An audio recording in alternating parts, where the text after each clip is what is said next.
Edu Portilla, zuk eramaten duzu aitatasun arduratsua sustatzeko lantegi bat, 0 eta 3 urte bitarteko aitentzat.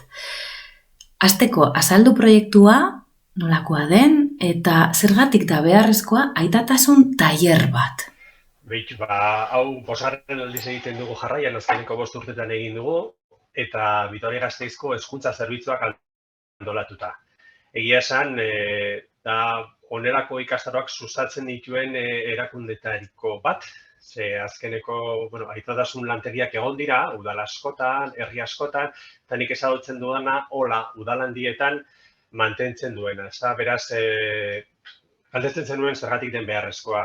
Argi dago berdintasunaren arloan, gure gizartean oraindik ere arrakala asko gainditzeko daude, eta haien artean bat kontziliazioa edo batez ere erantzukietasuna. Aurrera egin dugu, gizonok ere parte handiagoa hartzen dugu, baina inondik inora ere emakumeok egin duzuena zera lan produktibora egin duzuen gauzia guk ez dugu proportzio berean egin lan erreproduktibora. Aurrera goaz, baina oraindik ere lan egin behar da. Eta nola definituko zenuke aitatasun arduratsua? Norberak ardura hori hartzea erabaki bada, luzatuko ginateke, baina mota askotako familiak daude, bikoteak, aitatasun eta amatasun, ezta?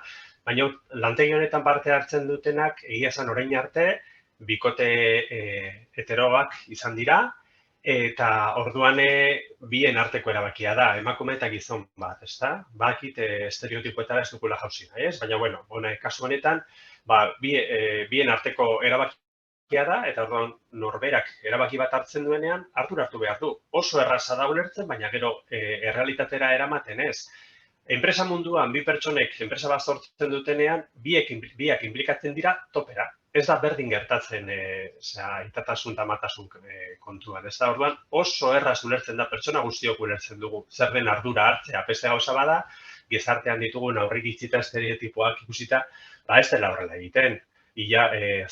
Mendeak ditugu honen ibilbidean, ez da, emakumeak etxean eta gizonak kanpoan. Horrek aurrera egin du, baina oraindik diraute pilo bat aurreiritzi estereotipo eta jokabideak. Orduan hori zera, ez dakit, nik uste dut ez dela definitu behar. Horregotea, eguneko eman behar duzu. Lehen esaten zen bikoteetan, komplementarioak izan behar zirela. Emakumea eta gizona komplementarioak. Komplementariotasun horrek ez du funtzionatzen.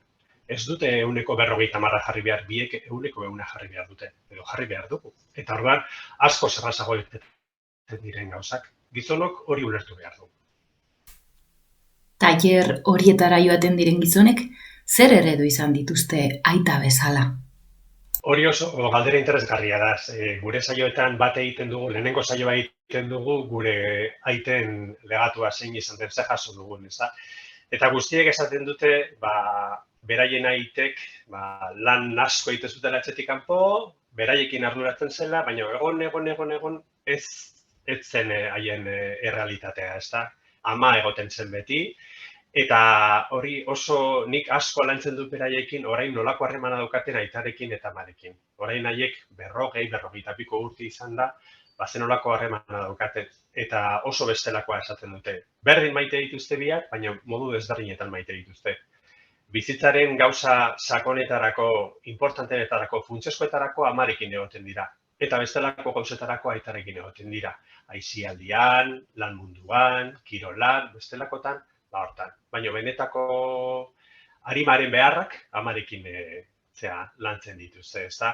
Eta horregatik esaten dute hori izan dela jaso duten aitatasun eredua. Eta baita ere esaten dute ez dutela hori nahi beraien seme-alabentzat. Orduan inplikazioa desberdina izan behar du, eta lotura emozionala hor egon behar duela. Hori beti, 5 urtetan beti izan da gabezeiarik handiena, emozioen kudeaketa. Nik ez dakite nire seme-alaben emozioak kudeatzen. Ez dakizu zure seme-alaben emozioak kudeatzen, zailtasunak dituzulako zureak kudeatzeko ere, ez dizutulako erakutsi. Eta izan duzun aita ereduak ere ez dizu lagundu, ez da? Az gaitezen, bidean gaude, bide luzea da, baina zoragarria da hemen egotea. Ze abantaila emozional du aitarekiko hurbileko lotura batek seme-alabentzat eta aitentzat? Edozein ikuspuntu erabilita emozioak hor presente daude. Batzuk esaten dute, bagarela burua, emozioa eta instintua, berdin du zein eredu erabiltzen dugun, baina noski, argi dago emozioa garela, ez da? Eta txikitatik emozioak kudeatzeko, semeekiko eta alabarekiko ezberdin egiten dugu, edo egiten du gizarteak, ez da? Eta hor gabeziak sortzen dira.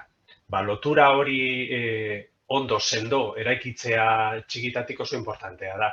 Alde batetik semeentzat, edo seme-alabentzat barkatu, bere bizitzetan emozioak izango dituztelako, eta orduan kudeatu beharko dituztelako. Identifikatu eta kudeatu. Guztioi gertatzen zaigu, batzutan hobeto egiten dugu, batzutan okerra egiten dugu, baina emozioak beti izango ditugu. Eta orduan hori ezin dugu alde batera. Utzi, lasai, edo ez egin negar. Edo, venga, guazet jolaste, diot, hau, aparte ustea emozioak, ez da, ez beraien espazioa ez ematearena. Seme alabek behar dute, bizitza osoan zehar izango dituztelako, emozio positiboak eiturikoak edo negatiboak, guzti. Horiek guztiak kudeatzea beharrezkoa izango da. Eta noski, aitontzat edo gizonontzat oroar oso importantea da. Ez da, gure gizartean gertatzen diren indarkeriarekiko lotura handienak emozioekin zerikusia dute. Gaizki kudeatzeagatik. Ez da txarra amorrua sentitzea, edo pena sentitzea, edo lotxa sentitzea, ez da txarra. Txarra da kudeaketa, nola egiten dugun, ez da? Orduan hori ikastea zoragarria da. Eta haiek nahi dute, lantegira etortzen diren haiek nahi dute, eta pausuak eman dituzte. Lantegia laburra da, 16 ordu dira, baina, bidean jarri dira. Tailer hauetako helburu bat da erantzunkidetasuna eta autoerrealizazio pertsonala. Zer esan nahi du honek, testuinguru honetan, eta zergatik lantzen duzue? Autoerrealizazio pertsonala da, askotan gure gizarte patriarkala eta ekoizle zalea, horrek garrantzia ematen diogu errealizazio laboralari, ez da, lan munduan dagoen errealizazioari, edo galdetzen digutean zer zara, nina ez da, eta banaiz, garbitzaile, ingenieri, horrekin identifikatzen gara. Autoerrealizazio pertsonala ere, aita bezala izatea oso garrantzizkoa da ere. Zuk hartutako erabakia da, zure bizitza osoan aita izango zara, eta orduan hori lekuka egin behar diozu. Eta orduan bilatu behar duzu ahalik eta aitaren proiekzio edo irudirik handiena zuretzat, hasegarriena zuretzat. Orduan horren bila joan behar duzu, noski zure bizitzako atal importantea da, aita izatea. Hor ere bilatu behar duzu nola, guztio desberdinak gara aita bezala, baina guztiok ahalik eta aitarik onenak izan gaitezke gure ereduari jarraiki. Eta horren bila joan behar dugu, gauza guztietan bezala, ez da beste arlo guztietan bezala.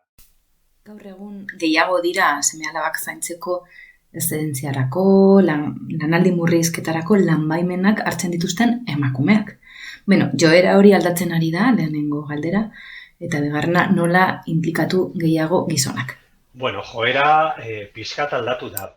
Duela 20 urteko datuak ikusiko bagenitu, eszedentziak eta lanaldi murrizketak izango ziren gutxi gora bera, estatistikak, 83, 85 emakumeek hartzen zituzten, eta soberakoa gizonek. Gaur egun, 188aren inguruan, estatistika batzuk hartuta ofizialak, 188 gutxi gora bera hartzen dituzten emakumeek. Horrek esaten digu, hobera induela, baina noski, ez da nahikoa, ez da?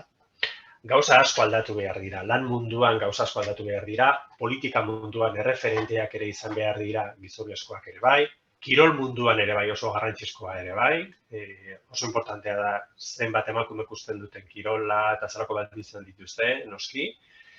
Arlo guztietan, orduan, hor erreferenteak behar ditugu. Gizonok ere zaintzaile izan gaitezke eta horrek on egiten digu. Eta orduan, neurriak oso ongi etorriak esango dira. Orain, azkeneko egunetan iragarri dute hileko 200 euro emango dizkietela familiei seme-alabako.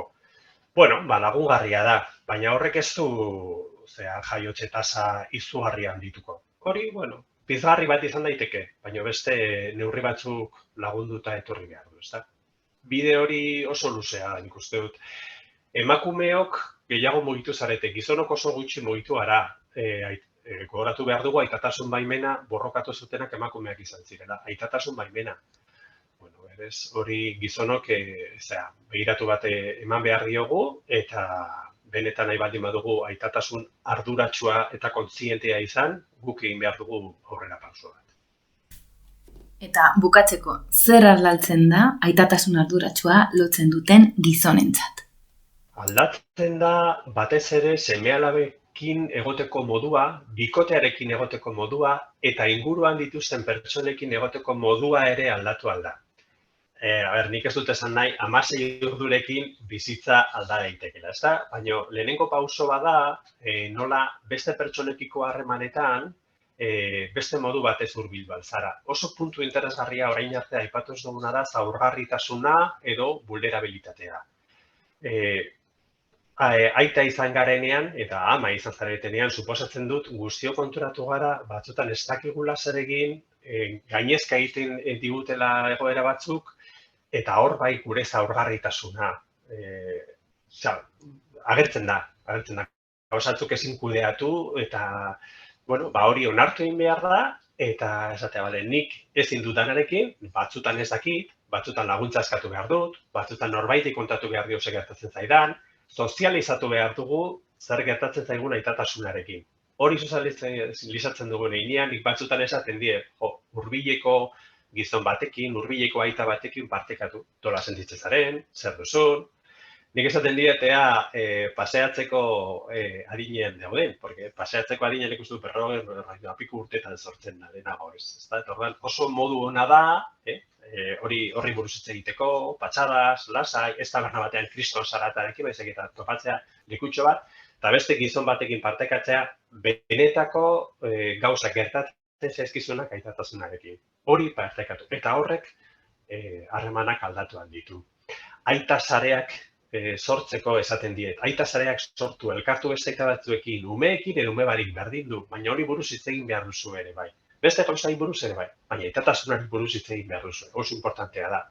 Ona etorri zarete lantegira, importantea delako. Hori tailerretik kanpo ere egin behar duzu. Mila esker Edu Portilla eta hurrengora arte. Eskerrik asko zuei.